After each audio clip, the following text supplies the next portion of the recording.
Oftentimes, publicly, everyone's like, oh, she's good, she's making things happen, she's achieving things. I have had multiple people who've come to me and said, it seems like you don't have stuff that happens. It seems like you don't struggle. It seems like you don't have resistances. I'm navigating it and I'm juggling it and I'm making it happen, but it doesn't mean that I'm not feeling the heat. When I was her, the previous me, I thought I was good. I thought I was like, this is as good as it gets. Like we're doing great. And now that I see where I am now, I'm like, wow, I was really lost. I didn't really know myself the way that I thought I did. No matter what photo you see online, no matter what perfect video, no matter what screenshot, no matter what achievement, I can tell you for myself and as well for a lot of people I work with, many women and many businesses are experiencing a lot of things behind the scenes that you will never see on social media. Hello and welcome back to Ambitious. Today we are talking about something that I feel like doesn't get talked about enough on the internet in general, whether it's through podcasts, Instagram, TikTok, name the platform.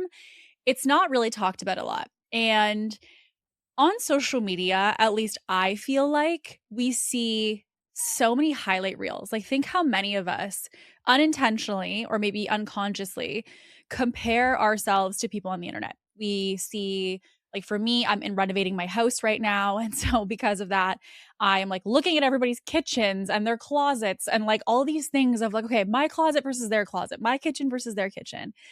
For some people, it's more of us personally. It could be, how much money we're making in our business. It could be that you're comparing your skin versus the person that you see online. It can be a variety of things. And with this, I think sometimes we lose this touch of like, what about this is actually real? Many of us know that social media is a highlight reel, but a lot of us don't have that context going in when we consume. And as a result, we kind of start to feel in some respects like everybody else's life seems to be in flow and everybody else seems to be just in this place where things are going well. Very rarely, I feel like consistently, do we see struggle on the internet. And so sometimes it can make us feel, at least for me, I feel like sometimes I look and I'm like, does this person not struggle? Does this person not experience resistance and difficulty? Like it literally feels like it's just sunshine and rainbows and achievement and milestones and things are just so in flow. One of the reasons I wanted to talk about what we're talking about today is because I feel like for me, when I see someone online who actively acknowledges, okay, yeah, you're going to see all of this on social media, but simultaneously, here's the stuff that I'm actually truthfully really struggling with. It instantly makes me feel safe with that person. It instantly makes me feel like I'm not alone. It makes me feel like my experience is not just something that I'm having, but okay, other people are going through what I'm going through. Now I don't feel nearly as isolated. And today, I want to share if you are someone maybe who has followed me, you're someone who listens to this podcast, you've seen my Instagram, you see my social media, and you're like, okay, yeah, like seems like she's got things in flow, seems like things are happening or she's achieving things. I have had multiple people who've come to me and said, it seems like you don't have stuff that happens. It seems like you don't struggle. It seems like you don't have resistances. And I think the first instance where I ever actually shared that was the ending of my previous relationship. That was the first time that I was actually transparent and open about the fact that I was struggling with something.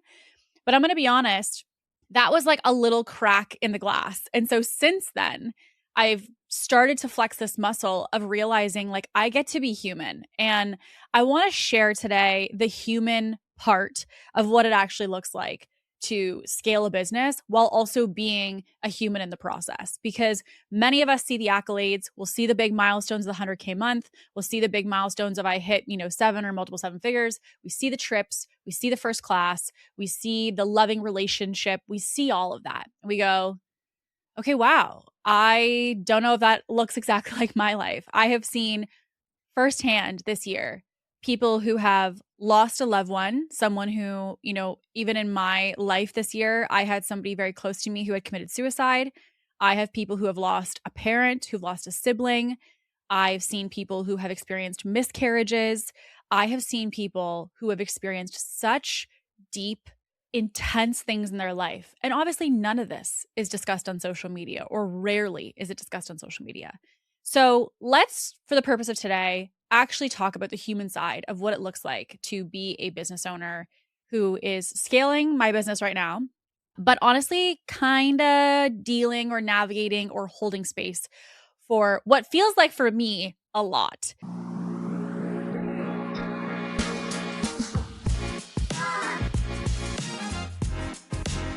So I kind of, in prepping for today, thought, okay, I'm going to brain dump everything. If I think about, the last year, the last 2 years, even, what are the things that I've really been navigating simultaneously while building a business?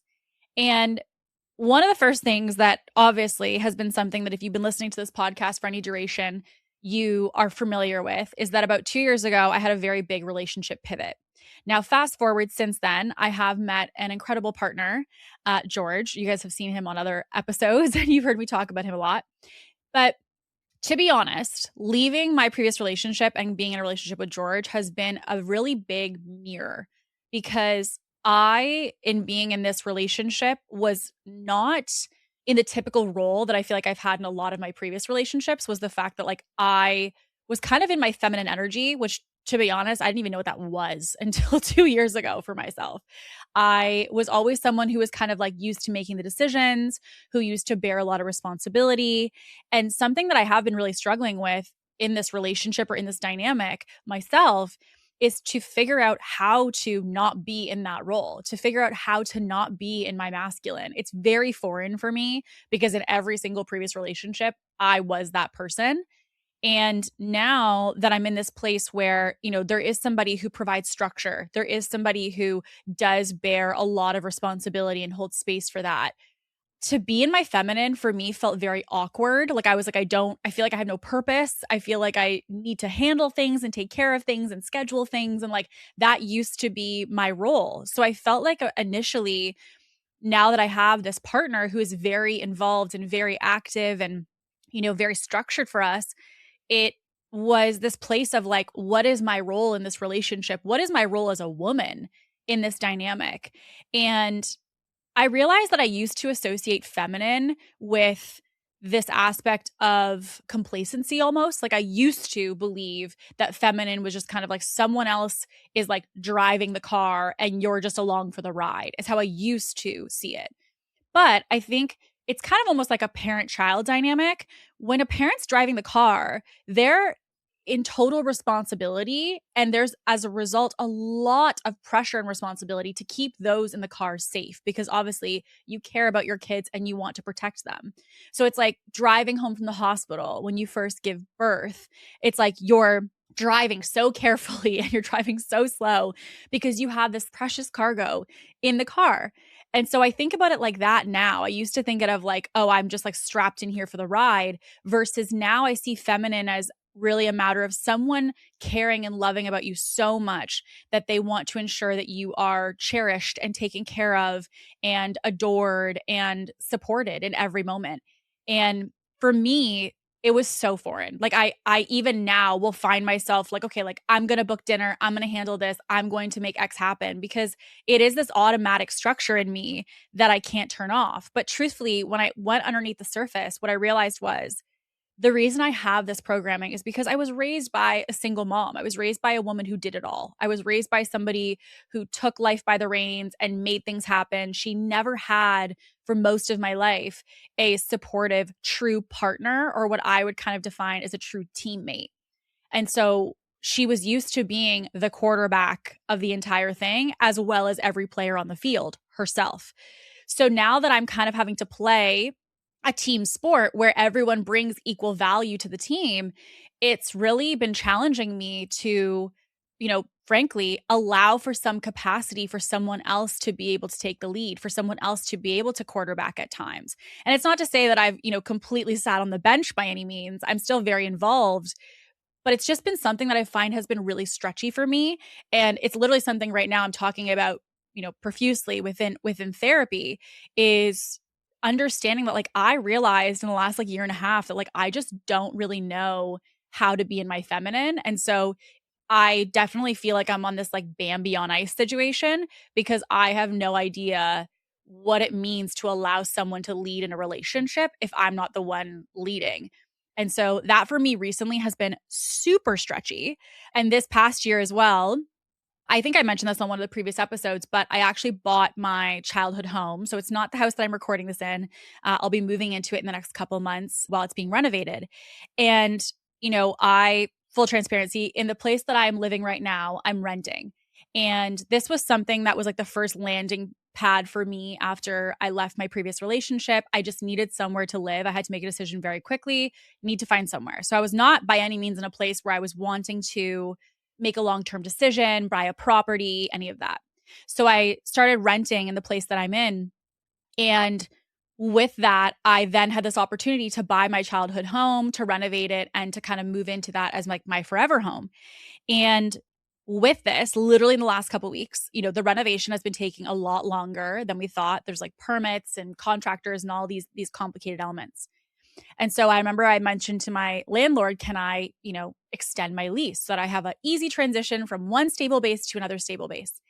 And originally he had said, yeah, of course. And then basically had come back and said, you know what, on second thought, we're going to sell the property. So we need you to move out.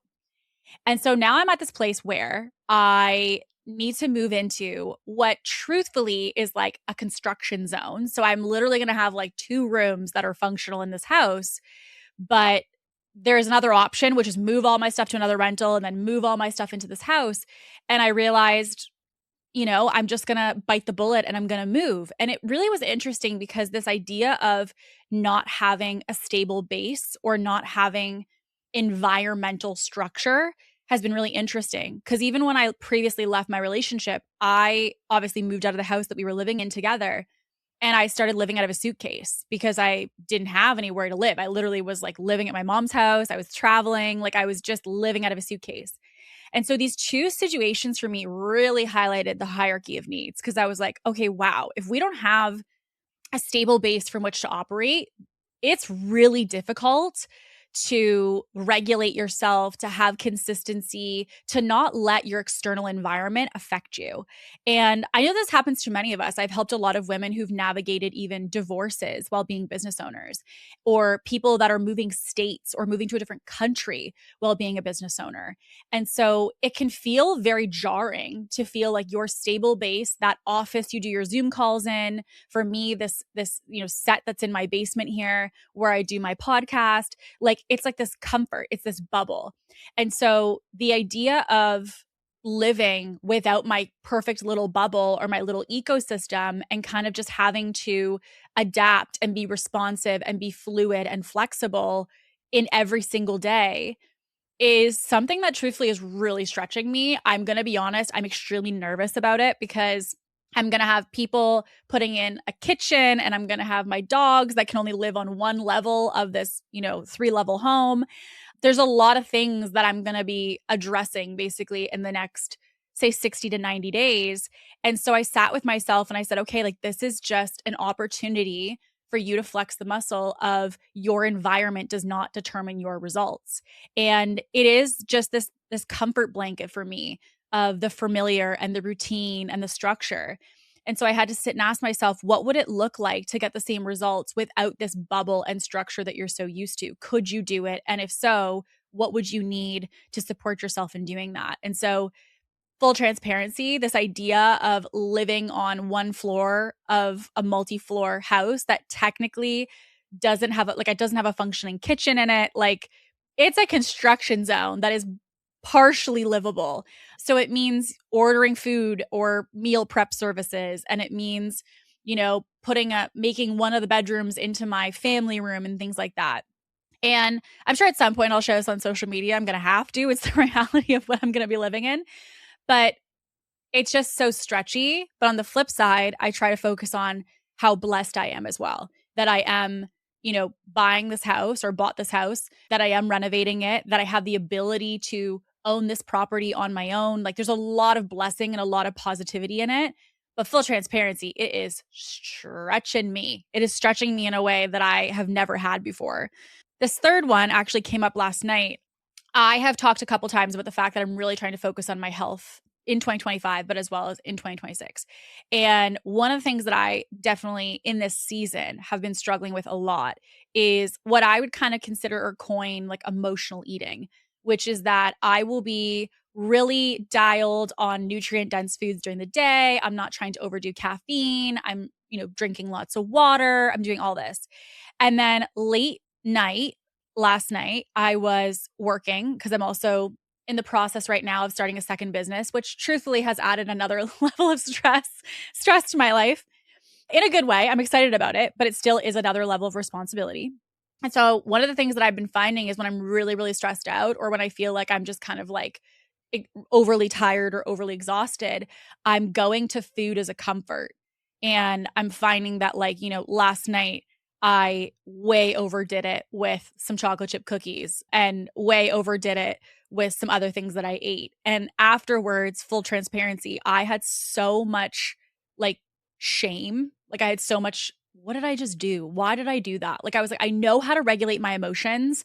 I know what is nutrient dense, what's not. Like why, when I was so good in, focusing on my goals all day, did I do this? And it's interesting. I was saying to my sister in one of our conversations this week, I think one of the hardest parts of a lot of us, so like even you listening right now, one of the things that I feel like is difficult probably for you as well is when you are so self-aware, when you are so knowledgeable about things, you're so aware of things, and then you do them anyway. I feel like it's a double layer of guilt because there's the initial guilt of just doing something, but there's also this aspect of like knowing and doing it anyway. Like I kind of think about, for people probably who smoke cigarettes, like literally the packages of cigarettes have like, lungs with damage on them as the picture on the front of the package.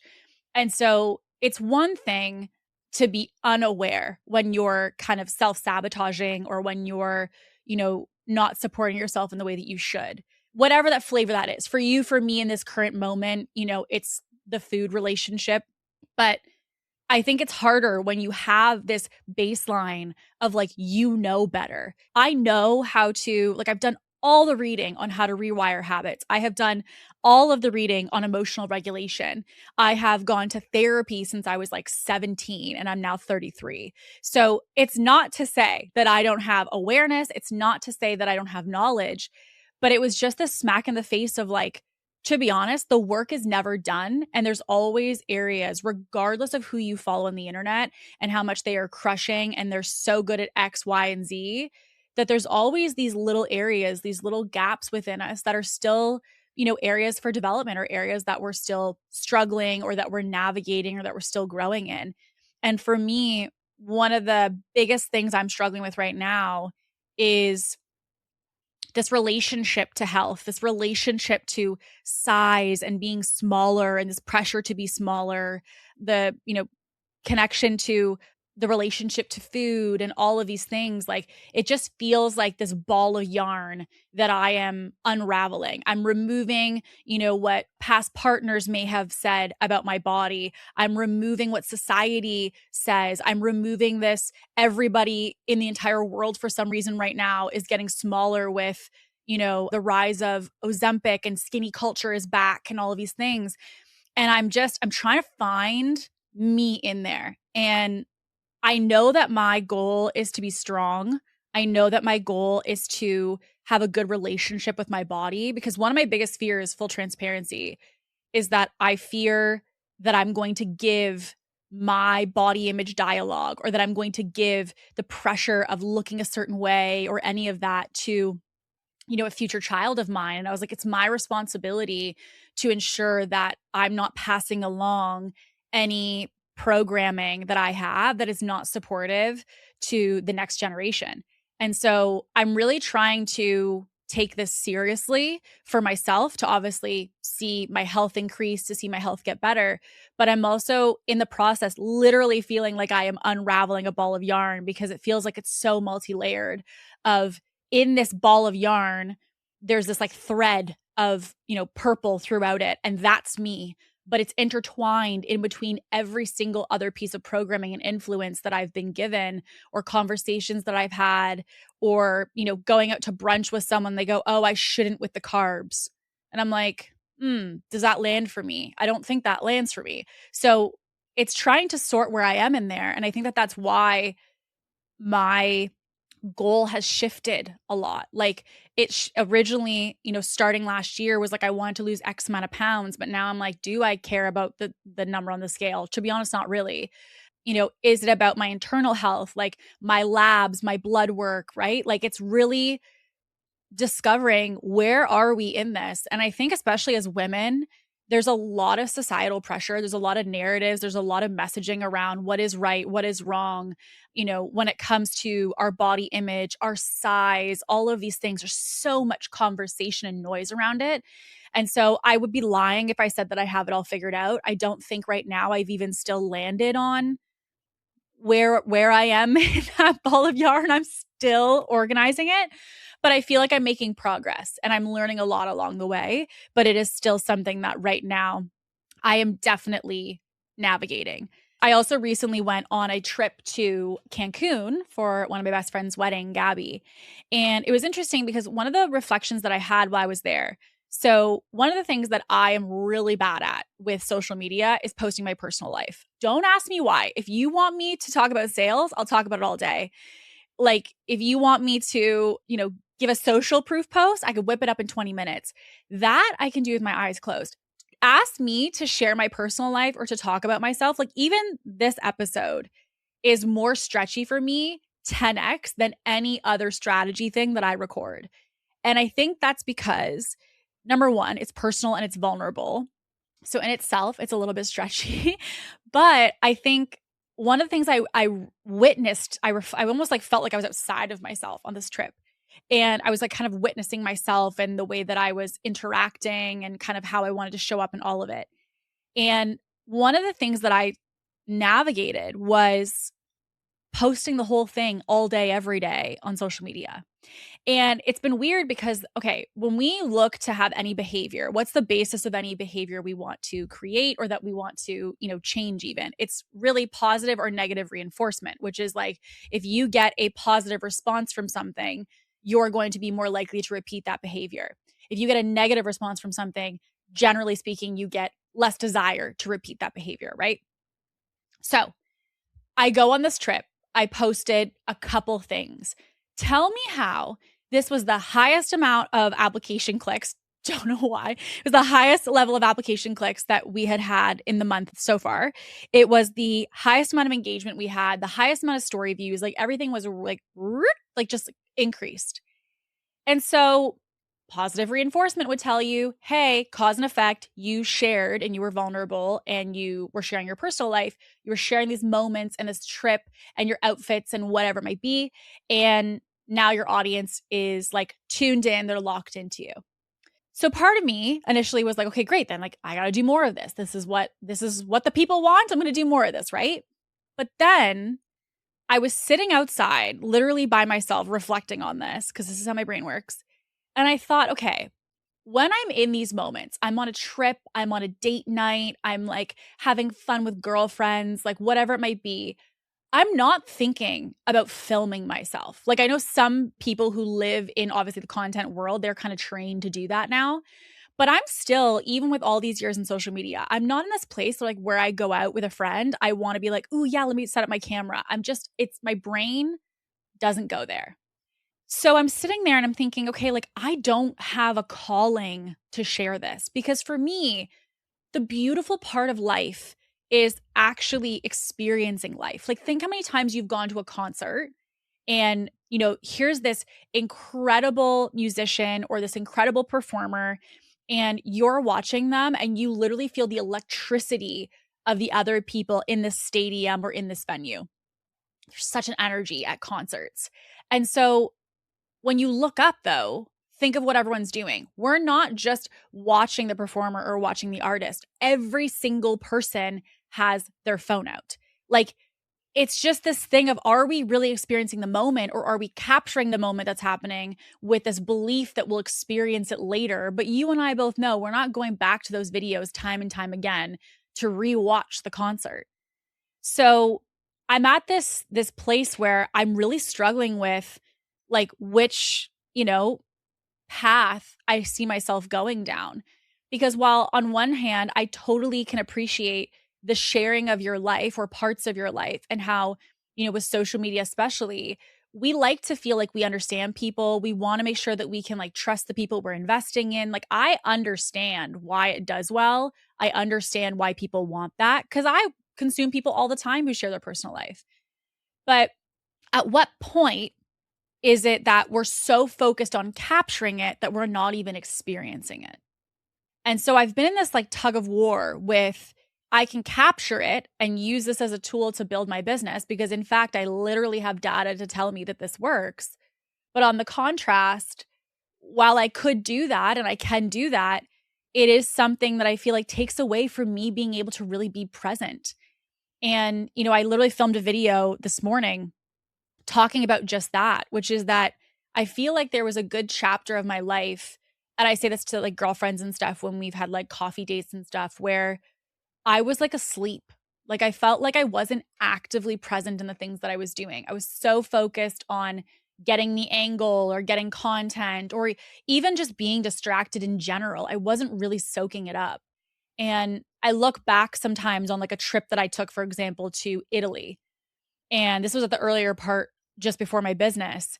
And I think back to like, okay, do you remember the restaurant you were at? Do you remember the view that you sat on that boardwalk and you had dinner? And when I try to think back and tune back into it, I don't have a lot of recall of it. I don't have a lot of memory of it.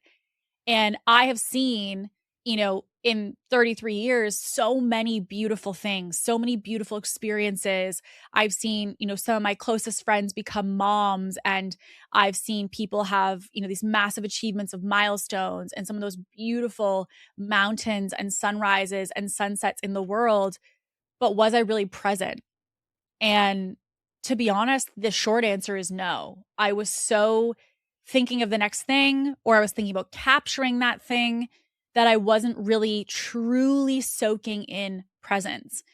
And it's a deep fear of mine that I end up 65 and I look back and I think, man, I was in my life, but I wasn't in my body in my life.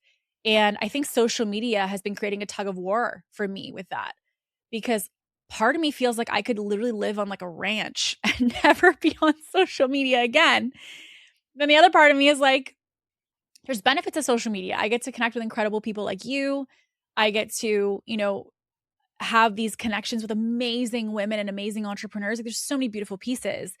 But at what point is social and capturing things in the intention of social, or even just capturing them in the intention of having them, of like video this and take a picture of this, at what point is it not adding to your life, but in fact it's taking away from it? And so that's something that I've been really trying to navigate. I also feel like this may be something you resonate with, but I've been feeling that I've been in this season because there's been so much change and so much transition of feeling a lot of urgency, but not necessarily panic. And I was reflecting on this because when you're in this like pressure cooker where you have a lot of things happening or a lot of, balls that you're juggling, you're not necessarily in this season of like actual panic, because the thing is, it's not like there's an end date, meaning when most of us experience a situation or circumstance that truly is a state of panic, there's this cue of something happens and there's like, we have to solve it, which is this end date, or we have to solve it, which is this end time, right? So, if someone's like in a panic, oh my God, the baby's coming, the baby being born is the end of that initial, oh my gosh, delivery panic. The thing for me is sometimes there's been these moments where things are really busy and there's so much going on and there's a lot of pull on me. There's a lot of demand on me, whether it's time-wise, emotionally, with, people needing support. It might be financially in a certain situation that, people or I need to financially provide in some way. It feels like there's this push. And how I can only explain it is like, it feels like you have like a contraction and then you're like, okay, it settles. And that those moments sometimes speed up and then sometimes they slow down, but there's no end. Like there hasn't been this end date of, okay, it's done, right? Like once X happens, it's finished. Because the last 2 years have been such a deep time of transition. I've been transitioning a lot of things that haven't been aligned in business. I've been transitioning a lot of things personally between my friends, as well as, obviously my relationship. I've been transitioning in my perspectives in, the fitness aspect and kind of, Bambi on ice with that.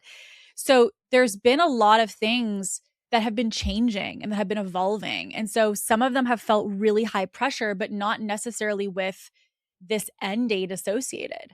So I was kind of reflecting and realizing that, you need to perform and you need to not drop the ball and you need to, be able to get through this decision or through this circumstance or through this situation, but there's not an end date per se. So, even for George and I, we are obviously long distance. And so he lives in Montana and I live in Toronto or in the Toronto area. And, one of the things that is kind of just like this constant sound in the background is the reality that we're going to have to deal with that at some point, and we're going to have to kind of make a decision or make a plan or make a step toward what we want to do with that or what that looks like for us. And so obviously this doesn't have to be handled today. Obviously it doesn't need to be handled even this month or potentially even the next 6 months, but it is still something that is sitting there. It's still, I explained to my therapist, it feels like there's these 4 burners on your stove and there's all these burners that are taken up. But the thing is, the burners are never being turned off. So there's this constant little bit of heat in your kitchen because as soon as something like, I kind of block out, okay, I'm not going to deal with this long distance thing right now. It's not urgent. Like we're good. We're more than good. And I don't need to worry about that. It's like, oh, new thing. You actually need to have twice as long on your timeline for the renovation. And so I've realized that there's such a new skill in not just being able for most of us to handle these like peak moments of stress, these peak moments of panic or tension or demand. Because the peak moment means, okay, great. As soon as you get to here, boom, it's done. Then you're free of the stress. Then it kind of moves on. It's felt literally like that analogy of these burners have just been on for like a year. And I'm navigating it and I'm juggling it and I'm making it happen, but it doesn't mean that I'm not feeling the heat within the kitchen. And so that analogy for me made me realize that it's kind of this chronic state more than it is a situation. And that it's my responsibility to recognize that I have to manage that heat because with juggling a lot of things, if I don't, it's something that will shift that into being eventually to be panic. Meaning if you've got the heat on high and you're not managing it well, you could burn your house down. So it really is something that I feel like right now I'm kind of learning a new muscle on how to navigate all of these things that are in flux and are in flow or don't have an end date on them. And I think as a result, kind of piggybacked on that of something that I'm navigating is also the other aspect of feeling like I don't really know how to process everything because I feel like I'm notorious for holding it together publicly, but then definitely processing privately. And I don't think that that's unhealthy. I don't think that that's bad. Like, I don't think you need to, like, not everyone needs to be, putting videos up every day crying on the internet. I'm not saying that that's necessarily like the right way by any means, but I do think that something that in itself creates a new level of pressure is trying to have a perception of everything being okay.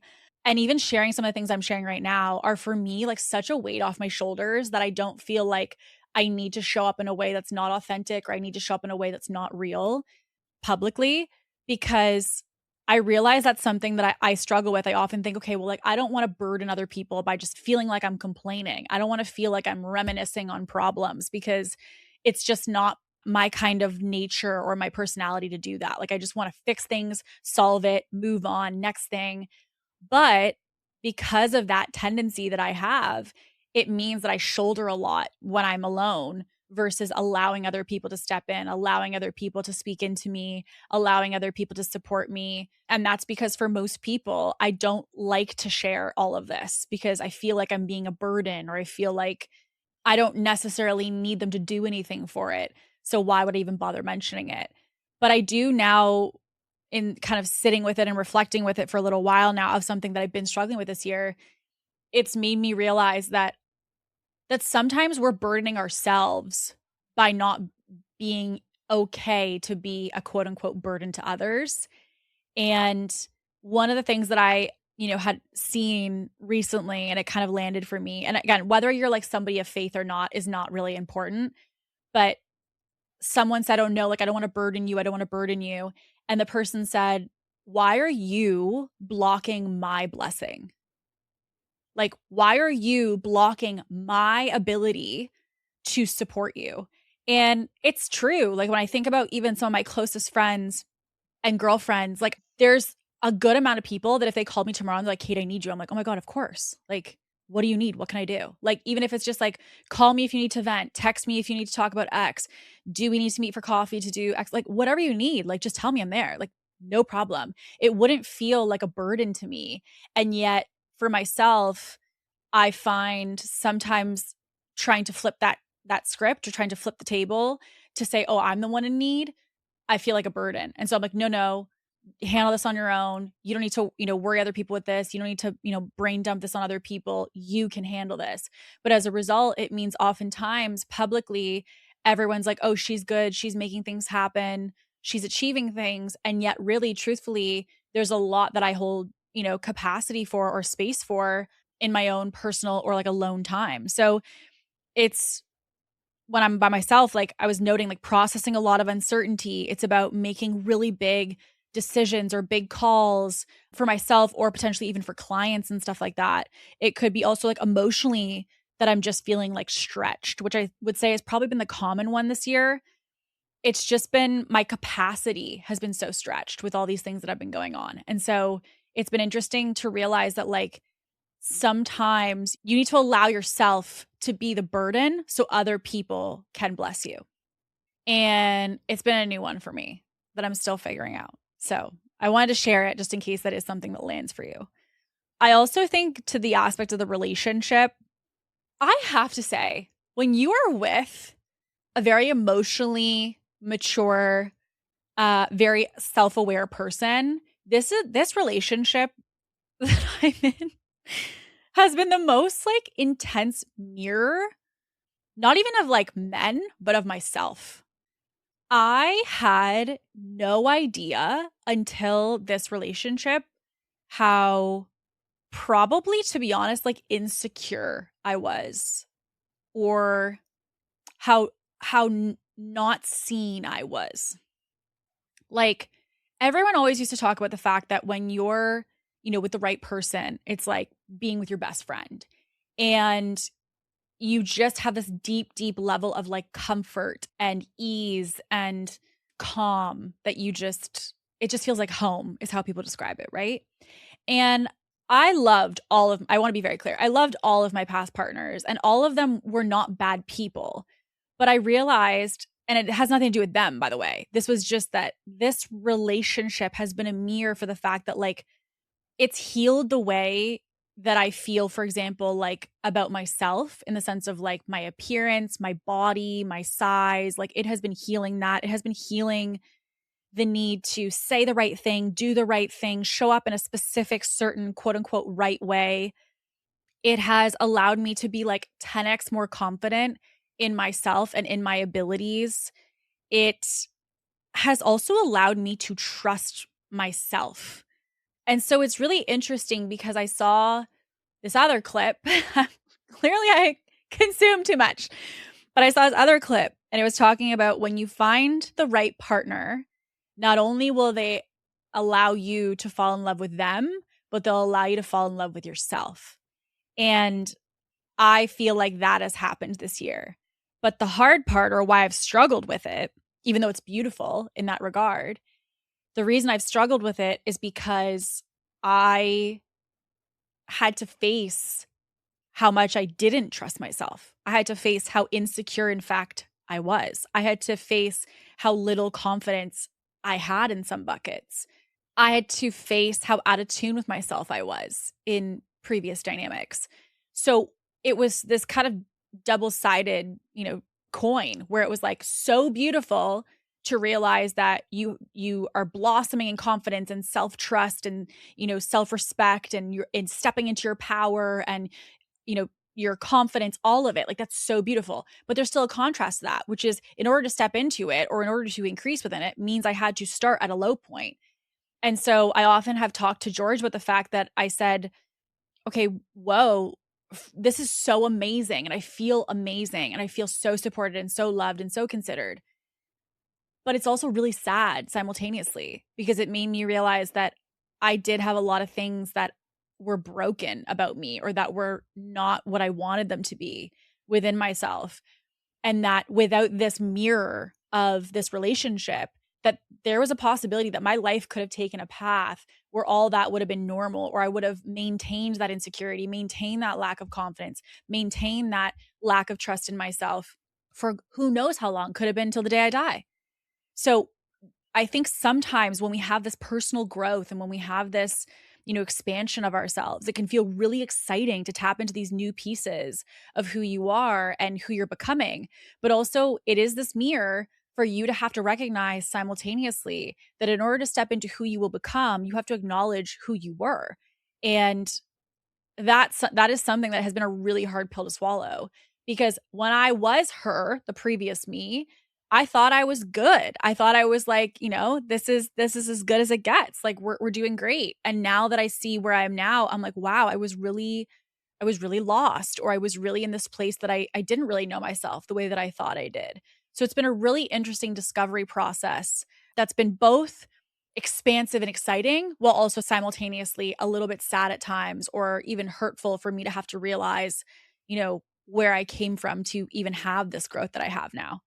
One of the things that if you are someone who's like me, who's not married, who doesn't have kids in your 30s, you'll probably resonate with this one.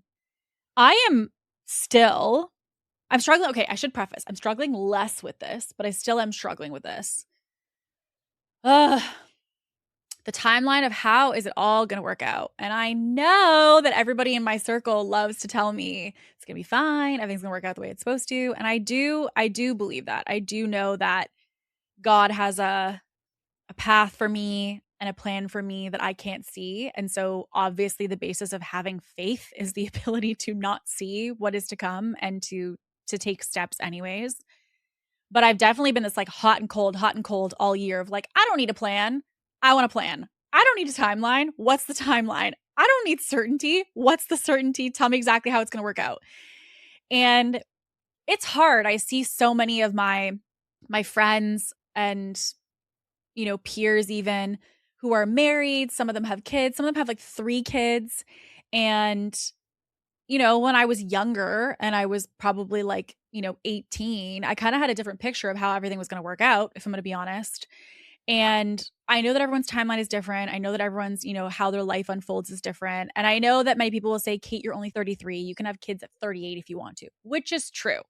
I know, women are having kids at like 42 and 45. So it's not to say that biologically I can't do it. That's not what I'm saying.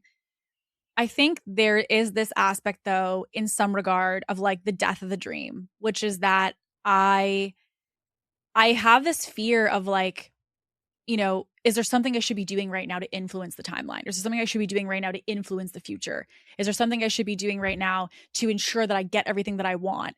And, it's been really hard because the basis of surrender in anything in life is not necessarily having control, and it's not being able to always influence how things go.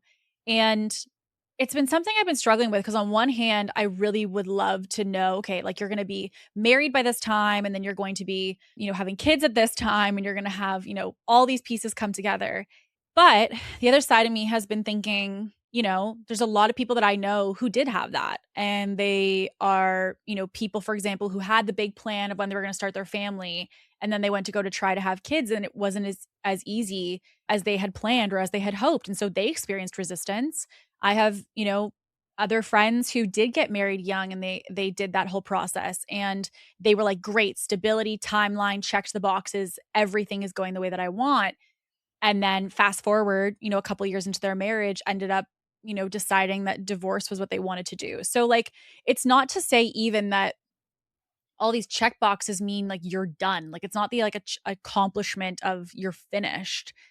But there's this aspect, I think, for me of like, I definitely worry about, how it's all going to come together, and when it's going to happen, and if it's going to happen for me, and all of these things. And it's something that for sure weighs on me every single day. And, I was having a conversation with somebody who's like 27, and she's like, oh, I'm just getting so much older. I'm like, Really?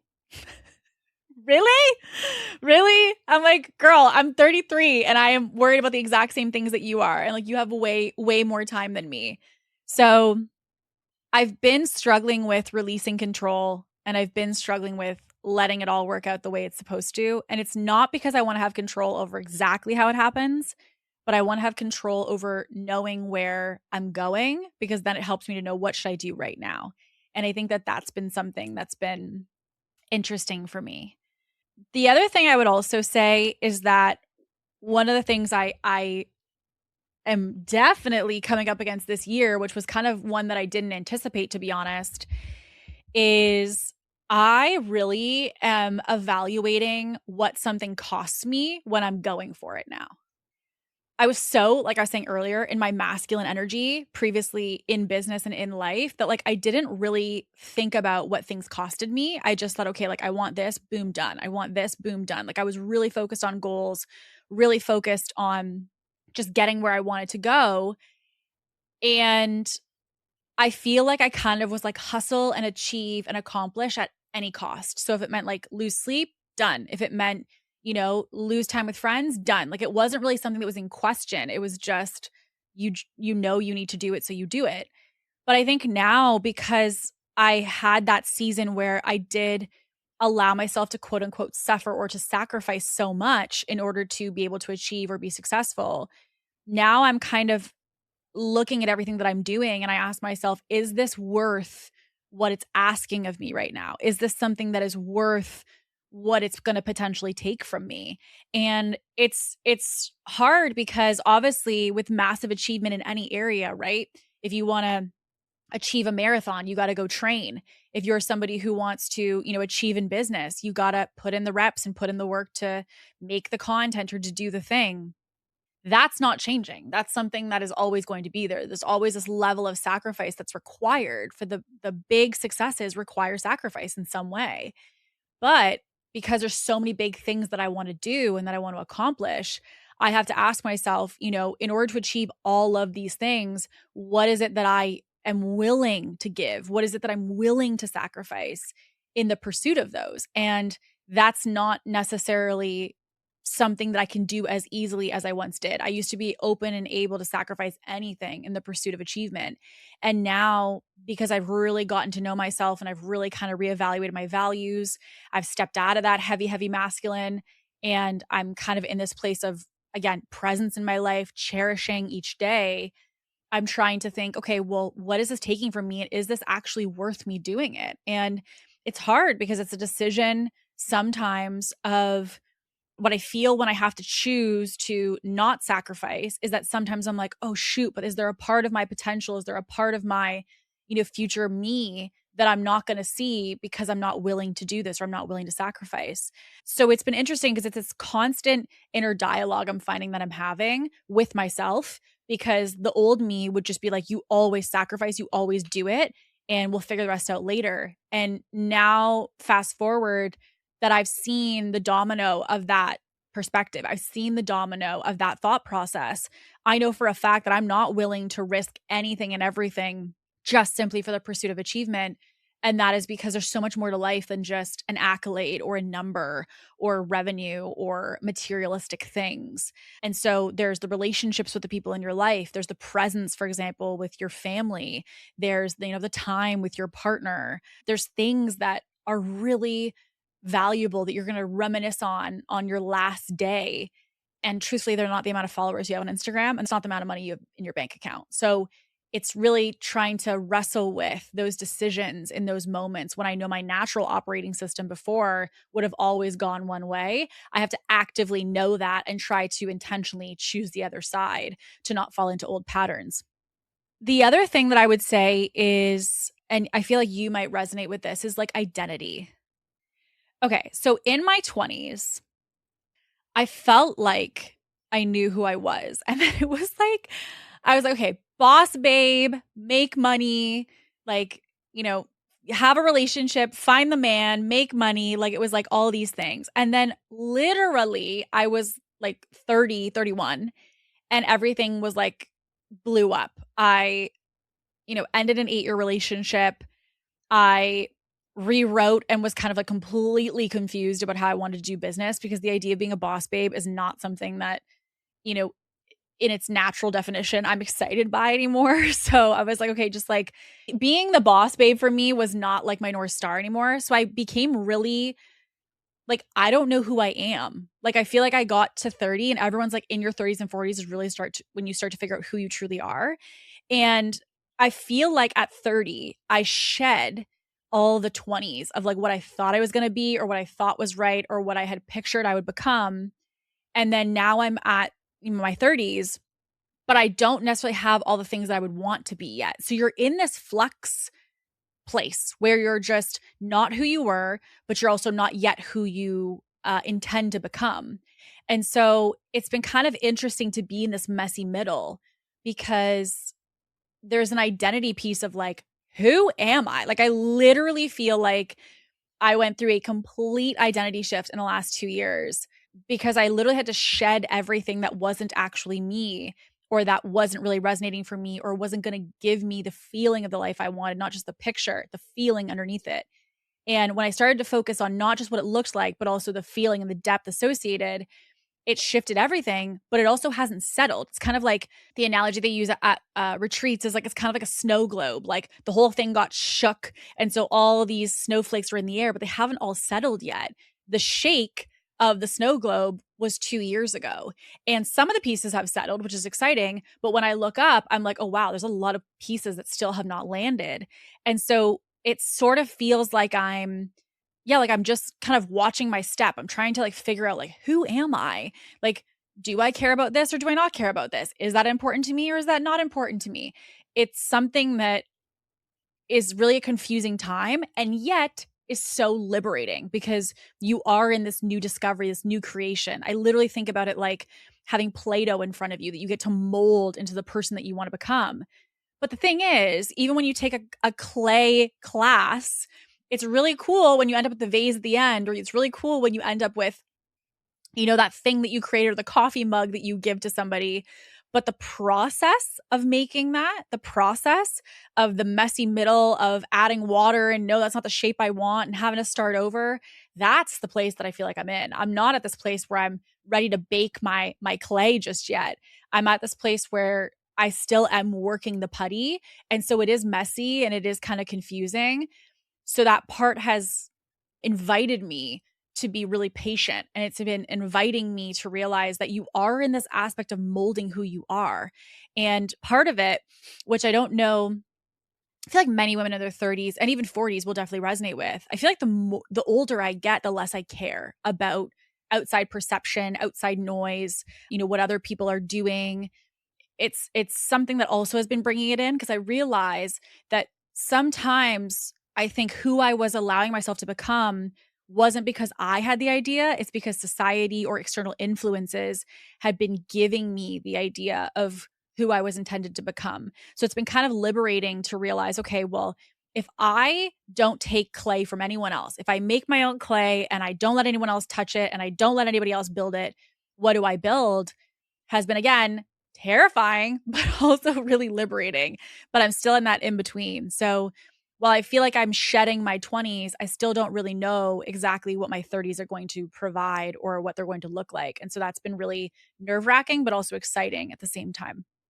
Lastly, I would say, or second last maybe, would be that I feel like I have like such a desire for depth, and it's been hard to find it, to be honest. I want, depth in my work. I really want depth with my friends. I want depth with the people that I work with. I just, the idea of like the shallow surface level interactions, having a small talk conversation is like poke my eyes out. Like, I was joking with a girlfriend of mine. We were saying when we meet new people and the person that we meet is like really vulnerable and like they truly share what they're navigating and what they're struggling with, we're like, oh my God, like this is my person. But then when you ask somebody, you're like, okay, like, how are you? How's everything? And they're like, oh yeah, like I'm great. And you're like, okay. So, how about this though? Like, tell me about so-and-so. They're like, yeah, everything's good. I'm like, okay. Like, it's just, it feels like the small talk about like the weather and gossiping and like, I just can't do it. I have no tolerance for it anymore. I feel like when I say to someone, "How are you doing?" I want an honest answer. And when I say to somebody, you know, when I meet you for dinner and I'm like, "Hey, how's everything going?" You're like, "Well, honestly, XYZ happened and I'm feeling like this. And I feel like I've been navigating X." Like, you can tell the person is really like a critical thinker. They're thinking on a deep level. They're thinking on a intentional level of how they're actually feeling, what they're actually thinking. And I feel like I'm craving depth lately. I'm craving to have thoughtful conversations. I'm craving being around people that desire to truly see themselves and to learn more about who they are and to kind of grow and expand into that. And I find myself sometimes I'm just like in these conversations of someone gossiping about somebody else or somebody just with all this small talk conversation or reminiscing on problems. And I just don't relate. I don't resonate. Like I can't do it anymore. I find that I can't get myself involved. I can't get activated from it anymore. I tune out. And so one of the things that I'm navigating is this desire for depth. But I said when a girlfriend and I were talking, the thing that we realize is people can only meet you to the level of which they've met themselves. And so the problem is sometimes you want depth from somebody who doesn't have depth. Like it's not their fault. They just literally have not gone there to get to that level within themselves. So then when you're trying to say, "Hey, like, tell me about level 10," and they've only gotten to level 2 within themselves, no wonder you're having this disconnect in the conversation. It's because they haven't met themselves at that level. So they can't have a level 10 conversation with you. They can only have a level 2.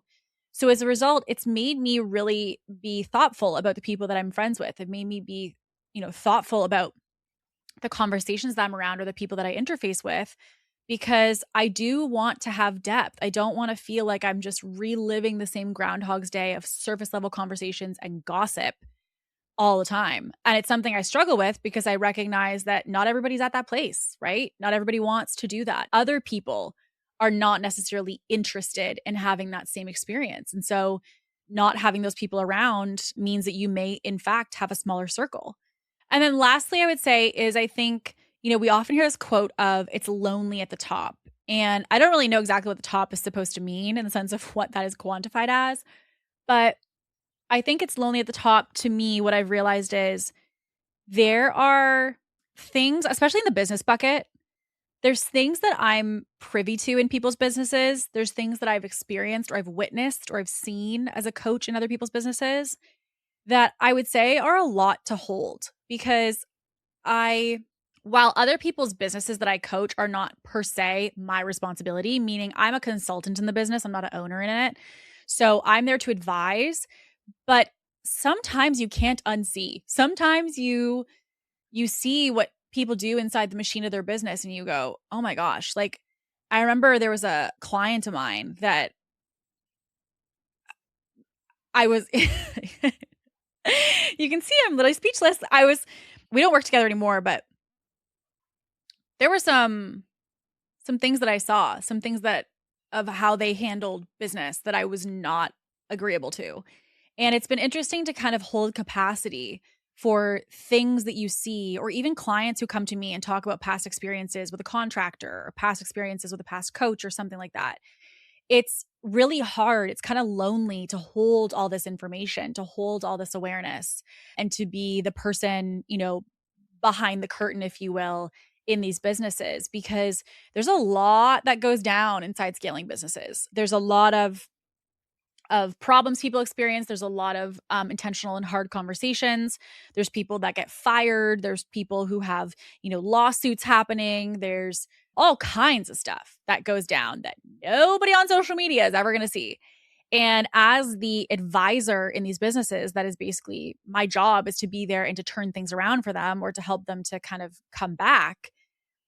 The thing that I think is hard is honestly seeing and being aware of all of that and having an understanding of all of that and, holding capacity. I kind of think about it in some regards, not exactly the same, but I think about it a little bit like a therapist. Like people are literally just dumping stuff on you all day. And, some of it can be really heavy. Some of it can be really serious as well. And the same thing is kind of true for business. Seeing the behind the curtain of some people's businesses and how they operate, how they treat people, how they treat clients, the practices, the ethics or lack thereof. It's been stretchy this year to see the difference of how I approach business or some of my values versus some of the people that have come into my world. And so the space, that's the thing I would say, is there's this aspect of needing to hold space and to, again, process things privately, to make calls or decisions that other people don't see the pressure of, to hold information that other people will never know. Like stuff like that I find is kind of the loneliness part of what I do. But my intention for today, I know many of you have said that you love the personal episodes, which is, again, it's a muscle that I'm flexing. So it's something that we will do more of in the future. But I know many of you like the personal episodes because obviously, as I said, I'm not the best with sharing my life. But I will say that I hope today, my intention for sharing was I hope in something that was shared, maybe an analogy, a line that I said, an experience that I've shared, that there's something in there that you feel like you can see yourself within. And most importantly, what I hope you take from today is that, no matter what photo shoot photo you see online, no matter what perfect video, no matter what screenshot, no matter what achievement, what stage you see someone walking on, what new big podcast they've done, no matter what thing you see someone achieving, I can tell you for myself and as well for a lot of people I work with, many women and many businesses are experiencing a lot of things behind the scenes that you will never see on social media. And so I want this to also be an invitation for you that if there's maybe a part of you or a part of your business that haven't allowed yourself to be witnessed in, that maybe you take this as an invitation to do so, to also for yourself release this pressure to need to be perfect, to release this pressure of having to show up a certain way when you're like, I don't actually feel that way.